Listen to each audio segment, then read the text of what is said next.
Cortisol and weight gain. It truly is the silent metabolism killer. Even when you're exercising regularly and you're trying to eat more clean, when this hormone is off, it's going to affect your ability to metabolize properly, and it's certainly going to add to your weight gain and lipid or fat production. So cortisol is a stress hormone, and in many ways, it's highly beneficial.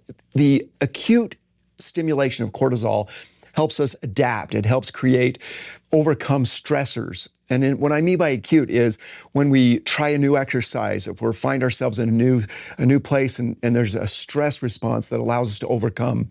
You may have heard of the hormetic or hormesis principles. This is the necessary and the benefit of cortisol because it helps us adapt to new stressors. But then that cortisol level drops. I'm more concerned about what we call chronic cortisol or chronic stress.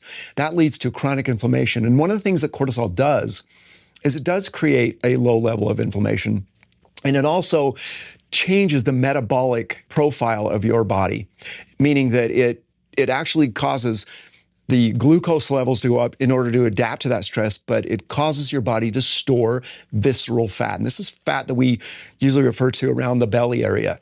And these are fats we don't want. This visceral fat is what we want to burn, not store. So chronic cortisol leads to obesity or weight gain, storage of lipids.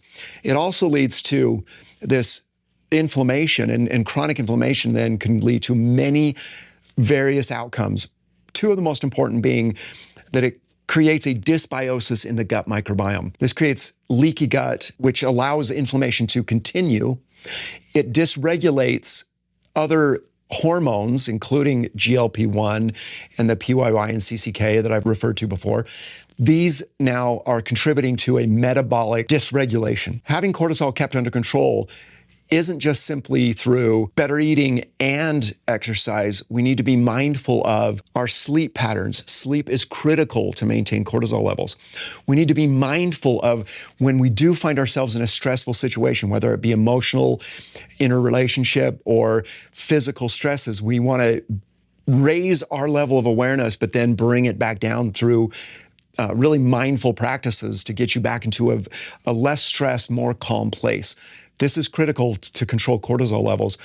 And then finally, we really need to be mindful of our gut situation, our microbiome, because it controls through the gut-brain axis as well as through the gut hormone axis levels of cortisol. When dysbiosis is present, cortisol is going to be kept higher, our cravings are going to change, and again, we're going to affect all of the metabolic hormones in a negative way